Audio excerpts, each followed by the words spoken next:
Let's look at acid, bases, and salts. This is one of the parts of chemistry that you can easily relate to because you find applications in real life as compared to many other parts which are mostly abstract. Like if you are told protons, electrons, and neutrons, you are not seeing them with a naked eye, you only have to imagine what they look like. In fact, most of the times when we are representing electronic configuration, we normally use circles, but you are told that the atom, the shape is not really circular in nature. So, but that is the easiest way to represent it. So many other parts of chemistry, you have to imagine what you are looking at. But this is one of those parts that it is easy to relate with. Acid, bases, and salts. I believe everyone is familiar with salts, but you are going to see how chemistry views salts. So first thing first, let us focus on acids. What are acids? So what will happen is we'll discuss acids first, then discuss bases, then discuss salts, then discuss pH. Or maybe after acid and base, we discuss pH before we discuss salts. Either way, we'll be achieving the same thing. Okay, so first thing first, what are acids? Acids are substances that dissolve in water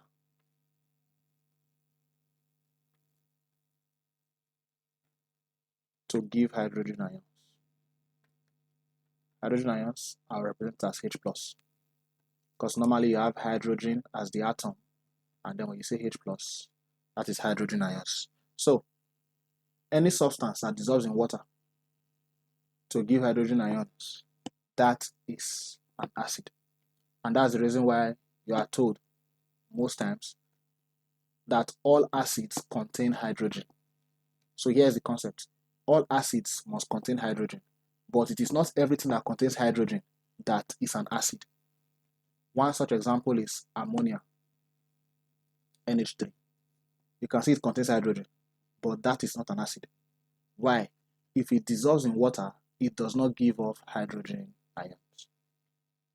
So an acid contains hydrogen much more. When that thing dissolves in water, it gives off hydrogen ions. Now, this is the definition according to Arrhenius. As we see, there are three main definitions that we have for the acid. There is the Arrhenius definition, there is the Bronsted-Lowry definition, and then there is the Lewis definition.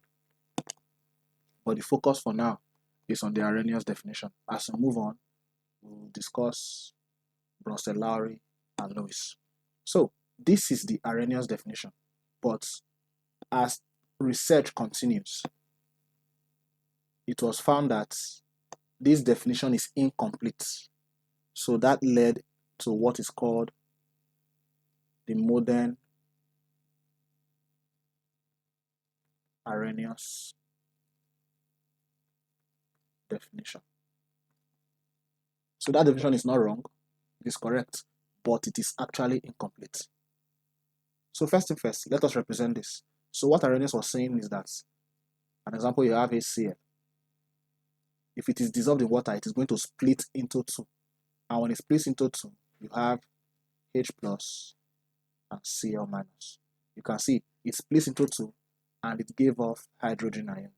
So that makes it an acid. Same thing applies if you have H2SO4. It splits off to give you hydrogen ions, but there are two hydrogens. So you have two hydrogen ions, and then you have the sulfate ion. So you can see it splits. Now this process, where one substance splits into two ions, is called dissociation. And so that is a word that you may hear much more regularly. Dissociates. When you say dissociates, it just means it divides into two ions mostly. As you are going to move further in chemistry, you will discover what they call decomposition. decomposition is one compound splitting into two. Can be into two compounds, or one compound and one element, or maybe even into two elements. That is decomposition. But this case is called dissociation. Why? Because it is splitting into ions. So when a substance splits into ions, it is called dissociation. So somebody else can say an acid is a substance which dissociates in water to give hydrogen ions. So you can see, for it to dissociate, it must have dissolved. Then not dissociate. When it dissociated, one of the ions produced was hydrogen ions. So moving on to modern Arrhenius definition. What was the issue here? The issue here was the presence of water. Now, if you're able to remember, in water you have a bond called hydrogen bond that's between molecules of water. Remember, we have intramolecular forces and we have intermolecular forces. Intra is within one molecule. Intra is between two or more molecules. So when we have more than one molecule of water, what is holding the two different molecules together? That's an intermolecular force. And in water, in this case, you have a special kind of bond called the hydrogen bond. A bond between hydrogen and very electronegative elements, such as oxygen, nitrogen, and fluorine. So within the molecules of water, you have what you call hydrogen bond. Now, what happens to this hydrogen bond? Well, hydrogen bond, it has a nature. It is polar in nature. So what happens is that it attracts substances which do not have electrons, or they are electron deficient. That's another way you can say it. Electron deficient substances or species. But let's not go into too much jargons in this case. What happens now is that water has hydrogen bond, and due to the hydrogen bond,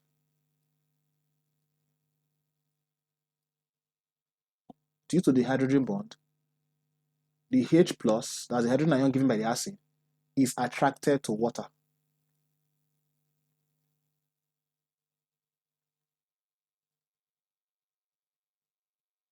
So the concept here now is that Arrhenius' previous definition, it was as if when the acid dissociates, you just have hydrogen on its own and the other ion on its own. But with further research, it was discovered that no, that is not what actually happens. What actually happens is that when the hydrogen has come out of the compound, has dissociated, it does not stay on its own. Instead, it joins up with the water. That's why this one is halfway. So the complete thing now, using HCl again, you have HCl. Remember, it was dissolved in water. So as usual, because it's dissolved in water, it is going to dissociate. You have H plus and Cl minus. But what is now being said, because of the hydrogen bonding, this H plus is attracted to water. So instead, you now have H3O, and then you still get your Cl minus. This is called oxonium. Some call it hydronium, while some combine the two names basically and call it hydroxonium. So you can see what the modern theory now says. Oh, the hydrogen ion does not stay on its own. It combines with water. So the modern Arrhenius theory, which is another way of defining the acid, is that an acid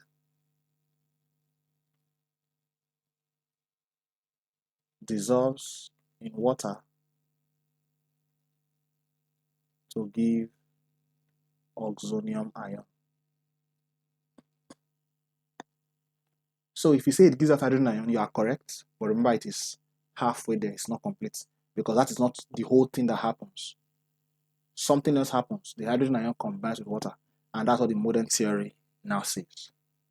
So I guess a way you can combine both definitions is an acid is a substance which dissolves in water to give off hydrogen ions.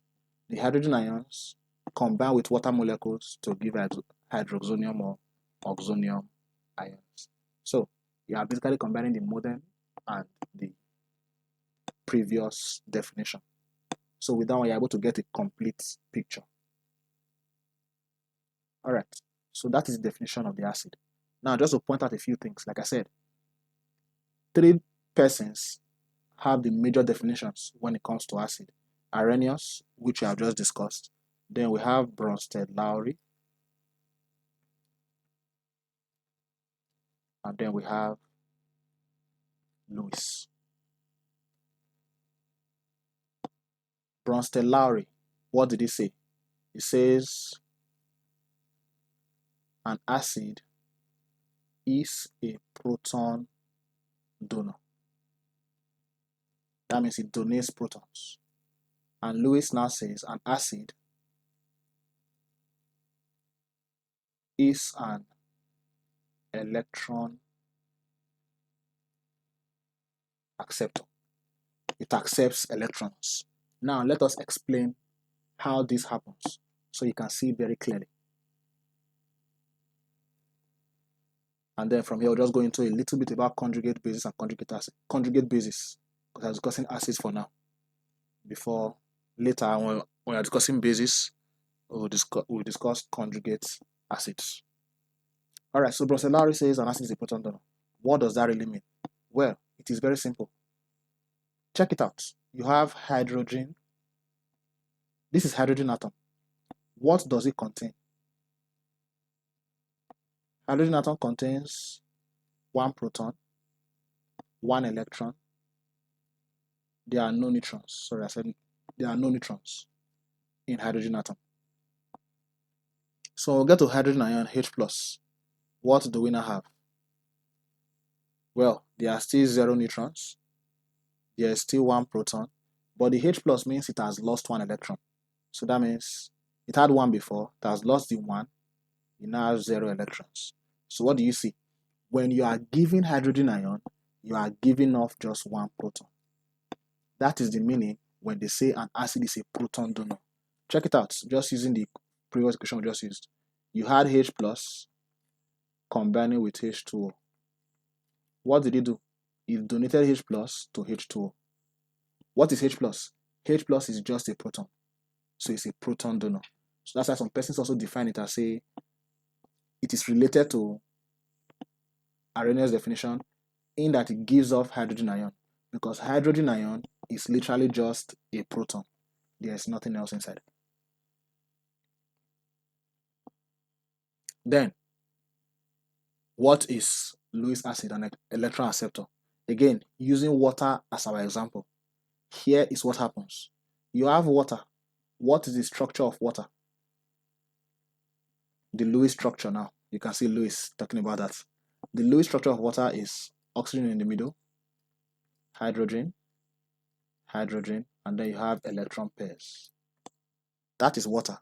And now you have hydrogen ion, which has nothing. What happens? The hydrogen ion is attracted to these electrons that are here.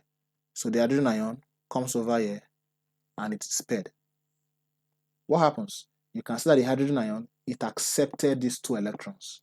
An electron acceptor. It accepted electrons. That's what it's talking about, Lewis acid. So now you're having something like this. H.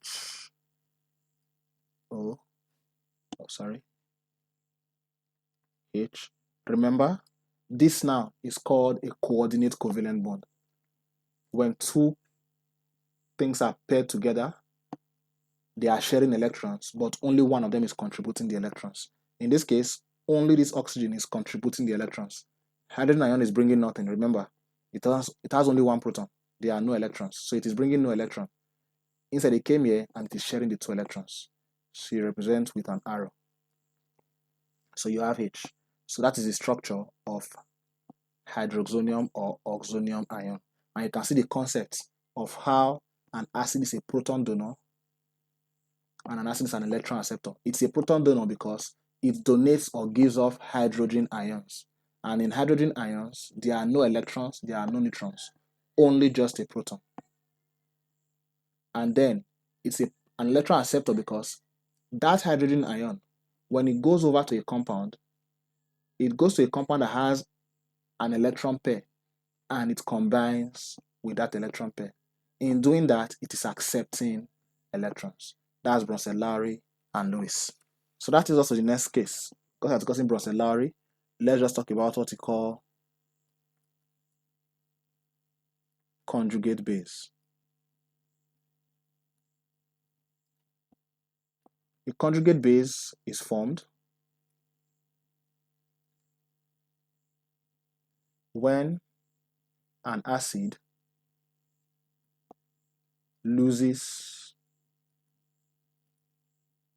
hydrogen ions. That's a conjugate base. So it's pretty simple. Once you are given any acid, what is the conjugate base? It is simple. Take out one hydrogen ion. I think you have done a few. HCl. Remember, when it splits, it gives you H plus and Cl minus. Well, look at it. HCl. When it lost the hydrogen, what was left? Cl minus. This is what you call a conjugate base.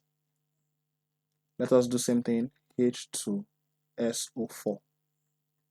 Now, the one we showed earlier was when it has completely dissociated, it gives up the two. But in conjugate base, it happens step by step. Or in getting conjugate bases, it happens step by step. So what happens? Remember, when it loses hydrogen ion, so one hydrogen ion has left, you'll be left with HSO4 minus. Remember, from H2, you have taken out one, it's remaining just one, HSO4. So this is what you are having after H2SO4 has lost one hydrogen. This one is called a conjugate base. So that's how you get conjugate bases. You can go on and on and on. We'll add one more. You have HNO3. What happens? Lose an hydrogen ion. You'll be having H plus and then NO3 minus. This is the guy that's separated from hydrogen ion. See what is left. This is called your conjugate base. This will be helpful when we are not discussing buffer solutions. So we have spoken about the acid, the definitions, spoken about conjugate bases. Up next, we are now discussing classes of acids. Now, in classifying acids, there are three major ways of classifying acids. So we say classification of acids. There are three major ways. Number one is based on the source. Number two is based on the strength. And number three, we'll come to discuss each of them. And number three is based on the basicity. So those are your three ways of classifying acids.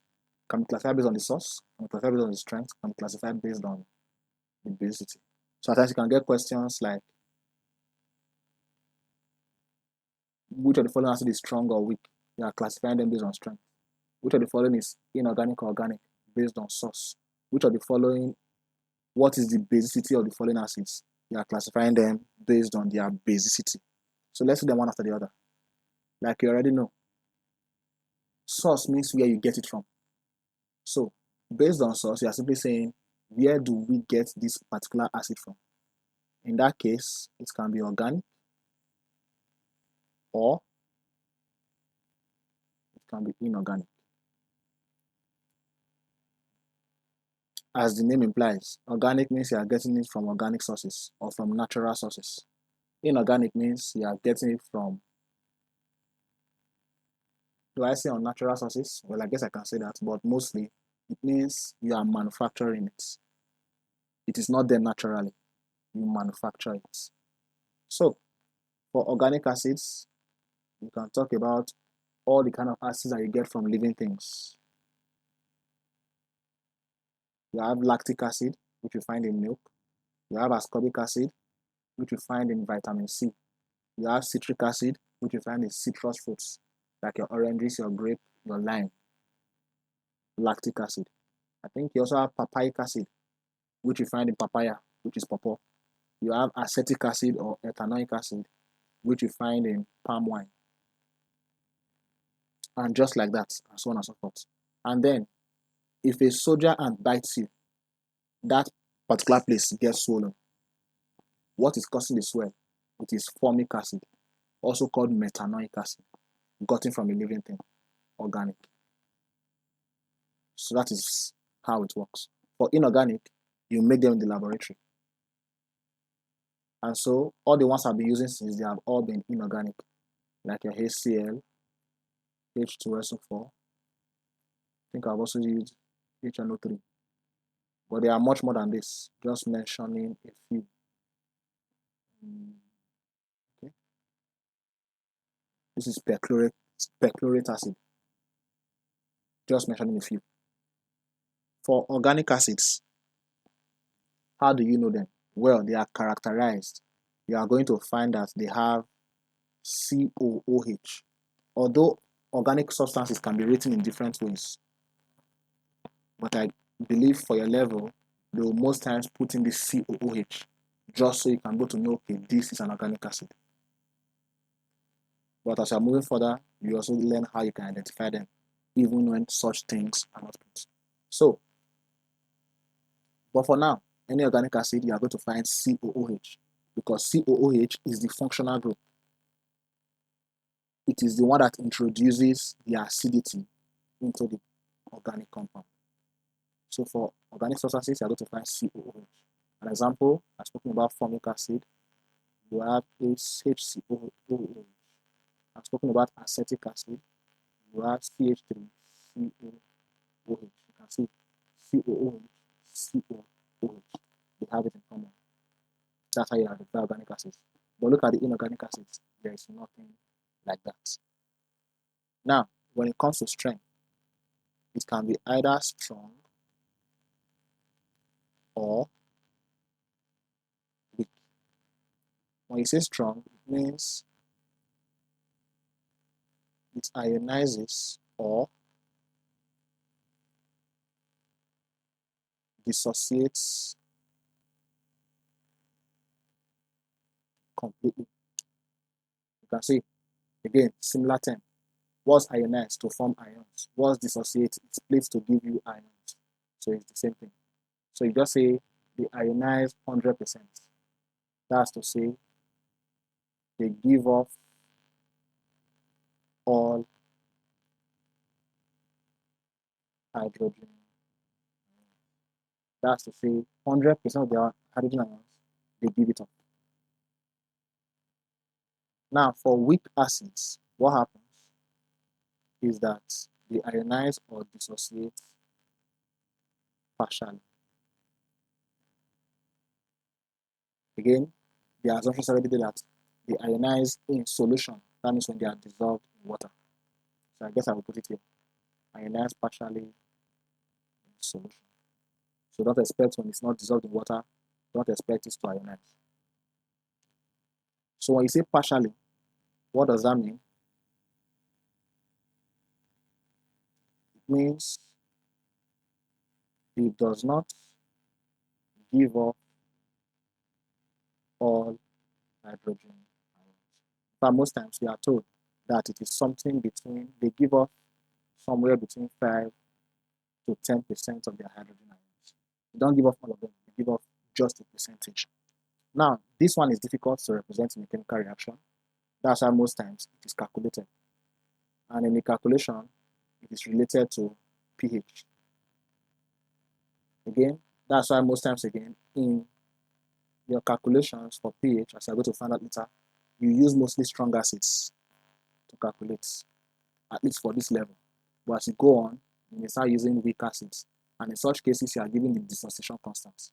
Because the dissociation constant helps you to calculate how much of the hydrogen ions was actually given off. But for strong acid, it gives off everything. So an example, okay, before I get to an example, just note this, that all organic acids are weak. So any organic acid at all is weak. I've mentioned a few: lactic acid, ascorbic acid, ethanoic acid or acetic acid, formic acid or metanoic acid. As long as they are organic acids, they are weak acids. So what does that mean? Once you find COOH in any compound, it's a weak acid. In fact, notice that any acid that contains carbon is a weak acid.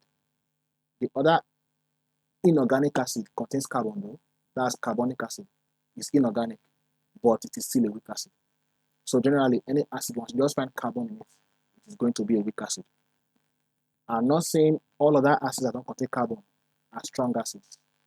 No, but just to help you as you are learning it gradually. Any acid, for it to be organic, it must contain carbon. So once you find carbon, it is weak. Then some inorganic acids have carbon, like carbonic acid, H2CO3. It is still a weak acid. There are other inorganic acids which are still weak.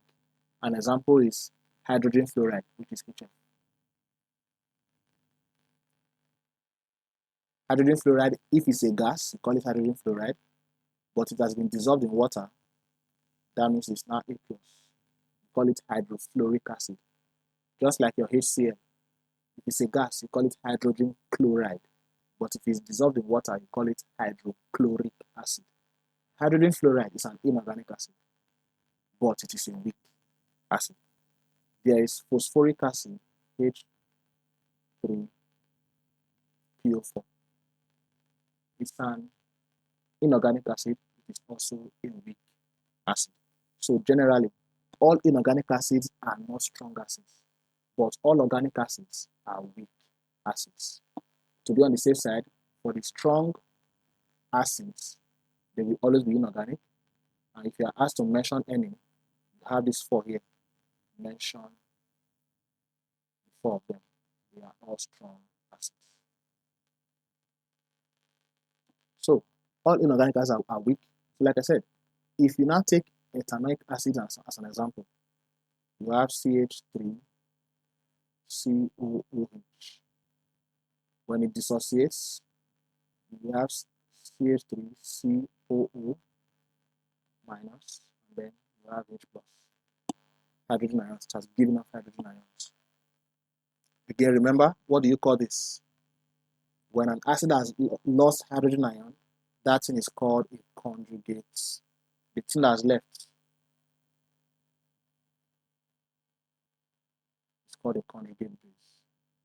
So this guy here, ethanoate ion, is called a conjugate base. So now you can see, it has only one hydrogen ion, ionizable, as I'm going to see in basicity. It gave off the one. But the point is that in a reaction, you are seeing that it gave off the one. But actually, it only gave a little percentage of it. Not all. That's the idea behind weak acid. Okay, I think it may be more obvious with HF. If HF dissociates, you get H plus and F minus. Again, this guy here is your conjugate base. But you can see it is looking like, oh, it gave off the whole H. But that's not what happens. In the solution, it does not give off everything. It only gives off some part of the hydrogen, although it is giving off hydrogen ions, but does not give off everything. It gives us only a part of it. So they ionize partially in solution. And that's why I'm moving further. Because they ionize partially in solution, that makes them poor or weak, poor conductors. I think that's better. Poor conductors of electricity or weak electrolytes. For the ones that ionize completely, they give off more ions, so they are very good conductors. They are strong electrolytes. All right. So that is based on strength. For basicity is talking about the number of ionizable, or some persons would say replaceable, hydrogen ions in an acid. Now, those two words, ionizable and replaceable. They may look different. They are different actually, but in this context, they can be interchanged. Why do we say that? Ionizable means it can live. And it is only what can live that you can replace. That's how you say replaceable and you say ionizable is the same thing. The hydrogen that lives is the one that is replaceable. The one that lives is said to be ionizable. So the one that lives is said to be replaceable. So this is the number of ionizable hydrogen ions in an acid. Now, how do you get it? How do you know your basicity? Number one, for organic acid. For organic acid, don't look at everything. Look at only the COOH. Just check it. How many hydrogen ions are inside the COOH? That's all you check. Then for inorganic acid,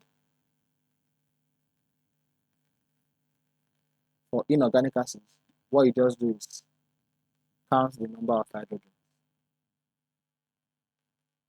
You not give it up at once, but to give it up in steps.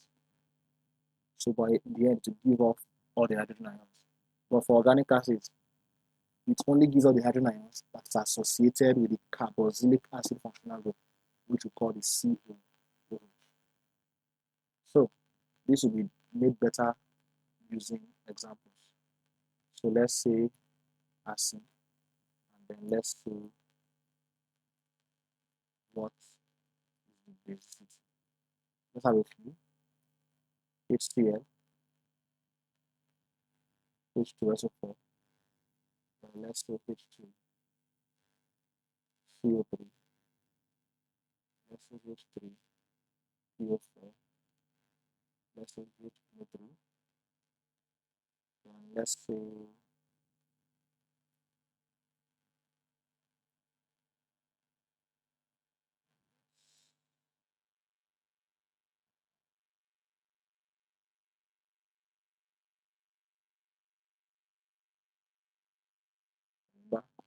acid and basicity.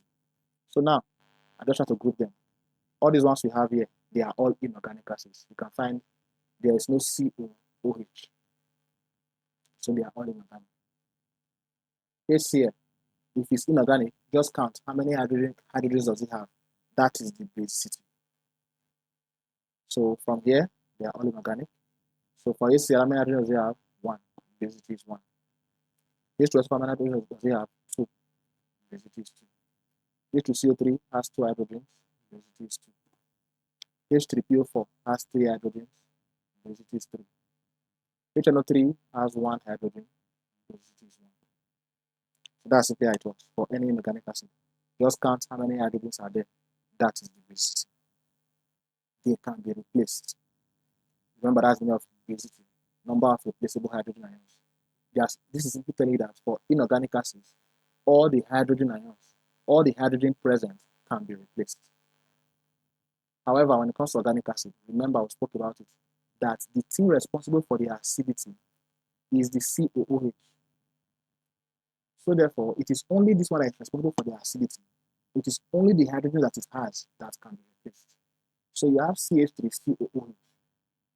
You can see that there are 4 hydrogens, but how many is responsible for the acidity? Only the one with COOH. So you only look at this part. The one with the COOH. And how many hydrogens is there? 1. So the basicity is 1. Looking at this one too, HCOOH. There are 2 hydrogens, quite alright. But what do? Look at only the COOH. How many hydrogens is there? 1. So the basicity is 1. Then, for this one, COOH is in the parentheses, in brackets, and you have 2 outside it. So how many hydrogens is there? That is how you determine basicity. Now, when it is 1, you say it is monobasic. When it is 2, you say it is diabasic. When it's 3, you say it is tribasic, and so on and so forth. We're already familiar with it. 1 is mono, 2 is di, 3 is tri, 4 is tetra, 5 is penta, 6 is hexa, 7 is hepta, 8 is octa, 9 is nona, 10 is deca. But most times when it comes to basicity, once you are going from 2 and above, it's called poly. Poly means more than 1. So once it's going from 2 and above, we just say it is polybasic. But to be specific, polybasic means, oh, there are more than one replaceable hydrogen ions. But to be specific, when you now say diabasic, that means there are 2 replaceable hydrogen ions. Because polybasic means it can be 2, it can be 3, it can be 4, it can be 5, can be as many as possible. But when you now say di, you are saying, oh, it is 2. When you are saying tri, oh, it is 3. But poly just says it is more than 1. So for today, we have looked at definition of the acid, the main definitions according to Arrhenius, but then applying, you can see Brunelleschi and Lewis concept in it. And that leads us to conjugate base, and then how to classify acids. So next one, we'll be looking at the properties of acids, both physical, chemical properties.